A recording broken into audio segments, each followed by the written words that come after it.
Hello all, welcome to another game from Spreadsheet Gaming. Today we'll be looking at Grim Dawn again and looking at some new ways to approach the game. Let me start off first by saying that a lot of people are constantly focusing on the highest damage per second or DPS builds, and it seems to be just a straight up addiction to people who get into any game, whether it be World of Warcraft or whatever you call it, that it's just a perpetual grind to see how much you can put out, until in many cases I find the fun is stripped out of the game, as people just focus on highest damage and the basic idea that the higher damage you have, the better the game will be in the long run and the more successful you'll be at it. This is definitely not the case. And that's why I've started creating some builds, or worked on some builds for a good while now, that I just refer to as fun builds.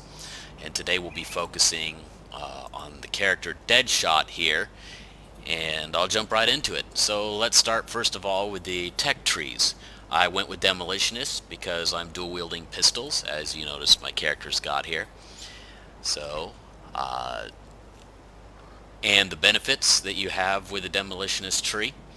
You have some damage buffs here, and the one I am focusing primarily on is lightning. This is a lightning build, and you'll find actually as you go through the game that lightning is, while being one of the most powerful elements to use, you do have some benefits with lightning and electrocution, but surprisingly amongst all the elements, acid, vitality, lightning, cold, surprisingly lightning does not get as much loving as the other elements do, so it can be a bit of a strain really buffing that lightning damage, but if you succeed in doing it, you just have some real fun.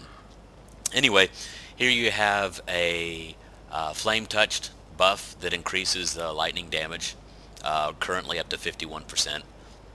And then what I focused on was I ran all the way to the top of the tree, and it doesn't actually take you that long to get there. And the main purpose for this is not just firing and the buffs you get from Fire Strike and the Explosive Strike, but really shooting toward the top one where the fragments splinter. This key right here, or this Brimstone buff here, is key for this build. Again, not damage, but just fun. I'll jump back to my character for just a second. You'll notice I'm level 44 right now, and I'm still, I'm using a pistol that, I guess they bumped the level. It used to be I think a 30 or 35 level item. Now it's a 40. It's not bad. Or that's probably based on, as a matter of fact, the special buffs that I have on the bottom. Plus 15 fire damage and chaos damage.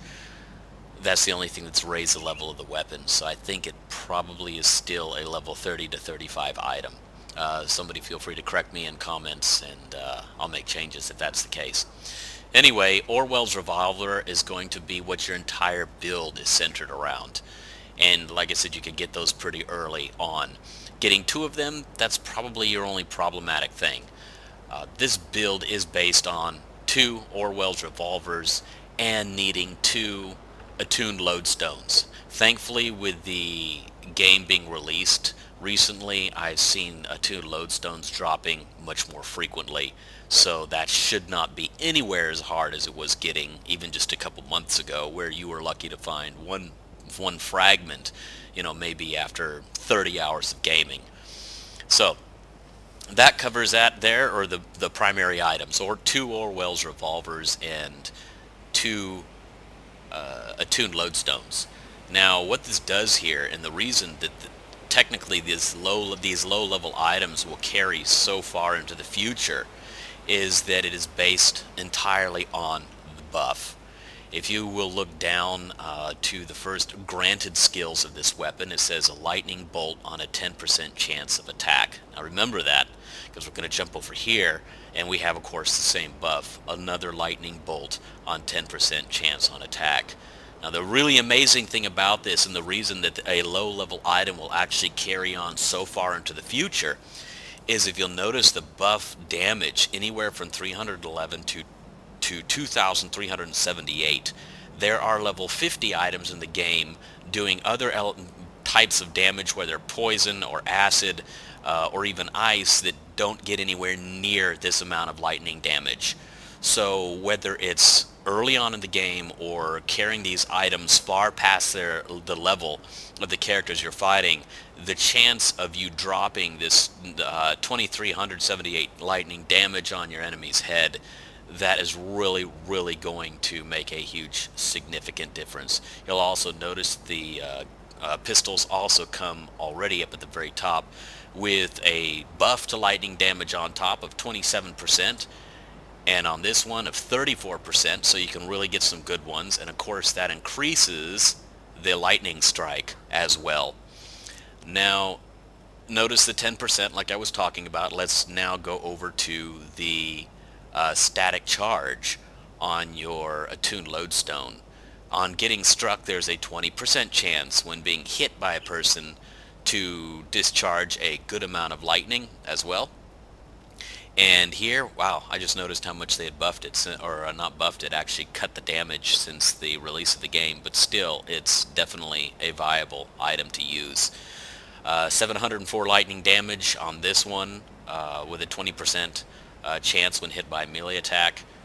Again, it's one of those things that it will be higher than 704 simply due to the fact that you are going to get all your gear, or as much of your gear as possible, specifically trained on increasing your lightning damage. Any other damage is just secondary. Just increase your lightning damage, because in essence what you're doing is you're trying to buff that lightning bolt as high as you could get it. So that being said, let's go back to our trees. You have your trees here. Now remember what I said a while ago about the 10% chance strike on attack. This is where you want your brimstone. You'll notice at the top in orange it says ranged attacks will also splinter into molten fragments. And each one of those attacks splinters into 5 fragments. Now I'm not going to do the math for you. You'll be able to do the quick math yourself. But each time a shot lands, it will splinter into 5 separate locations, or 5 different fragments. So if you hit them with obviously 2 shots, since you're dual wielding pistols, in almost no time whatsoever, in the space of a quarter second, you already have 10 fragments. Now remember back to the gear. Over here, again, the 10% chance on attack. Well, if it was just firing 1 shot, that's one thing, but you'll notice that the more people that you attack, especially as you get into endgame content where you're just being mobbed by massive amounts of characters. In this case, no matter how weak your firearm is or how advanced the characters are that you're fighting, the more people you're mobbed by, the better chance you have of dropping everybody dead in almost no time flat. And I'll show that toward the end, put on a quick demonstration. So the more splinters and the more fragments you get, the increase on the percentage of that lightning bolt triggering goes higher and higher and higher. Just a really, really nice thing to have. Increase it by also dropping lightning bolts if anybody actually manages to land a strike on you. Really takes it up even more. Now I'm going to activate... well, I'll get to that in a second. Let me go one last thing here. So that's your primary build in your Demolitionist. Now if we go to Arcanist, or whatever, however you want to say it, I went into Ixandra's Elemental Exchange because I want to increase elemental damage by a large amount. And I also chose Inner Focus because I wanted to increase my spirit, of course, but especially the energy regeneration. I'm noticing some things here have changed since game release, so I'm going to be going back and tweaking some things, or maybe even building an entirely new character. Some serious changes here, it looks like. So I'm going to go out here, and you'll notice the buff here from these buffs come from Arcanist, and this buff, Flame Touch, comes from Demolitionist, and these buffs come from the pistols, and these should not be hard to get your hands on. Flint Core Bolts, I really should change that as well. I just enjoy the extra fire damage. Like I said, this isn't so much about damage as it is just straight up fun. And over here, of course, Lightning Aura, you can see that here, is granted down below. So let me get these all started up, all my buffs going, and you'll notice that right now I'm up to 5,676 damage. And again, you'll notice my gear is really not that amazing. These are blue drops that are actually pretty common. So I'm going to go up here to the Bloodgrove Rift and get into some higher characters, and I'm going to finish off after doing a bit of damage and showing you how this character works. So let's get over here and see if we can get these lightning bolts going. And here we go. You'll notice how instantly we already have some lightning bolts coming down. And if the background game music is too loud, please just put it in comments and I'll modify that as well. So you'll see the splitting off of the bullets as they land, splitting off in 5 different directions. And that's really what you want. The more fragments you have, the better. The more chances it hits, the greater your percentage of lightning coming down. Try to find some groups. Normally I'm mobbed by everybody when I come out of a portal. But here we go. Really got to get me some good mobs here to attack. So, and again, remember, there's so much chance to build characters and so many different classes that you can work on. I really recommend not falling into the damage per second trap. Like I said, it really sucks the enjoyment right out of a game, I think, when that turns into the only focus. There you go. These are characters that are about my same level, just a little bit lower, and just like that Manticore there, these are my level. Actually one level higher, and you'll notice I just one-shot him. And this is, again, rather mediocre gear when it comes down to it. So, and you'll see how those fragments split everywhere. Oh, nice green. I'll take that. I ought to mention here at this time also that the game has really changed as far as what they offer in their yellow items. Don't be quick to sell off all your yellow items. Some of the best items that I've got on my high level characters are actually yellows because the stat rolls on them are just insane. I've literally tossed blue items the same level for yellow items. So careful about falling into that trap as well. So there we go. I'm not noticing as much lightning today. I think I just need to tweak the build or again create another character and start over again. There's been some significant changes like I mentioned.